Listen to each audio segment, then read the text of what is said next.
नमस्कार दोस्तों आने वाले समय में क्या होगा हमें पहले भी पता नहीं होता था, लेकिन पहले अनुमान लगाते थे। अब अनुमान भी क्या लगाएंगे, आप कहाँ तक अनुमान लगाएंगे। अब नई जो खबर मैं आपसे साझा करने जा रहा हूँ वो आपके अनुमान लगाने की जो क्षमता है, शक्ति है, उसको भी तहस नहस कर देगी। और वो ये है कि अब चीन एक ऐसा प्रेगनेंसी रोबोट बना रहा है, प्रेगनेंसी रोबोट बना रहा है और ये अगले साल ही लॉन्च कर देगा। ये प्रेगनेंसी रोबोट जो है मित्रों, छोटी मोटी चीज़ नहीं है। ये बच्चे को जन्म भी देगा।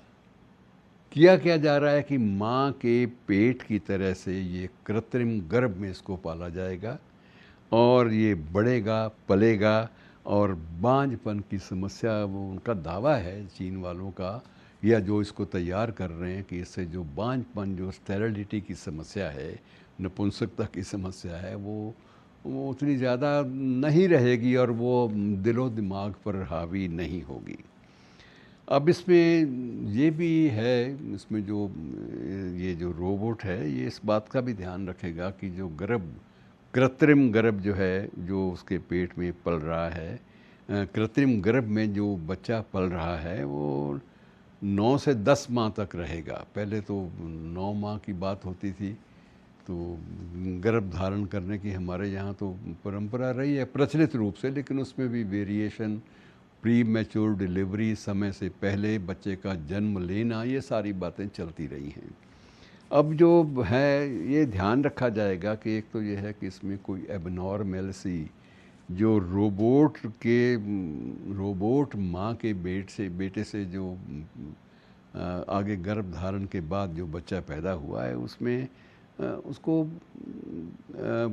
उन दिनों में गर्भस्थ शिशु को, जो भी गर्भ है, कृत्रिम है, असली है, जो भी आप कह लीजिए, उसको जो जितने भी न्यूट्रिशन, पोषक तत्व हैं, वो पूरे के पूरे रोबोट देगा। उसका पूरा पूरा ध्यान रखेगा, अर्थात विटामिन डी, सी या जो भी आयरन वगैरह की जो संसाधन जो आज चल रहे हैं, वो उस वक्त उस रोबोट की दुनिया में भी बाकायदा चलेंगे। और रोबोट इस बात का भी परीक्षण करता रहेगा कि इस बच्चे में कोई ऑटिज़म, अर्थात इसकी जो मस्तिष्क का जो विकास है वो कहीं अवरुद्ध तो नहीं हो गया। तो ये सारी की सारी चीज़ें सामने आएंगी मित्रों। लेकिन अब दिक्कत ये है, सबसे बड़ी बात, कि जब ये चीज़ें आएंगी, ऐसी चीज़ें, बदलाव आ जाएंगे, और ये वर्ष भर के बाद ही आने वाले हैं, ये कोई 10 वर्ष बाद आने वाले नहीं हैं। और उसके बाद क्या होगा, उसकी परिणति क्या होगी, उसके परिणाम क्या होंगे, जीवन मूल्य कहाँ जाएंगे, जिन्हें हम ह्यूमन वैल्यूज़ कहते हैं वो कहाँ जाएंगी, जीवन की गति क्या होगी, जिसे हम आध्यात्मिक चेतना का नाम देते हैं, वैचारिकता या विचारशीलता का नाम देते हैं, संस्कार का नाम देते हैं, वो चीज़ें सारी सारी कहाँ जाएंगी, इस बात का अध्ययन फ़िलहाल संभव नहीं है। लेकिन हो सकता है कल को ऐसे विकल्प भी आए कि रोबोट महाशय जो हैं, अगर आप चाहते हैं कि आपका जो गर्भस्थ शिशु है वो संस्कृत बोले, तो उसका भी प्रावधान वो कर देंगे। लेकिन क्या क्या होगा ये कुछ नहीं कहा जा सकता। बहरहाल ये दिलचस्पियों का मरकज़, दिलचस्पियों का केंद्र तो ये बात है ही, लेकिन साथ ही साथ ये शोध की दुनिया में और एआई की दुनिया में बिल्कुल एक नई चीज़ सामने आने वाली है। और इसमें जो एक भू सांस्कृतिकता है, एक चेतावनी जो आ रही है कि जो हर ज़मीन की, हर भूमि की एक सांस्कृतिकता, एक कल्चरल पहचान होती है, वो उसकी जो विविधता होती है वो नष्ट हो जाएगी।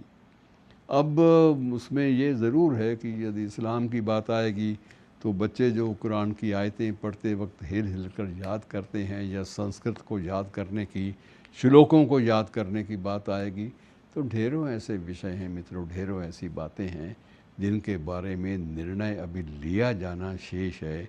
लेकिन प्रक्रिया शुरू हो चुकी है, प्रक्रिया आरंभ हो गई है, और उसका पहला परिणाम आपको चीन के द्वारा तैयार किए जा रहे इस प्रेगनेंसी रोबोट के माध्यम से मिलने वाला है। शुक्रिया दोस्तों।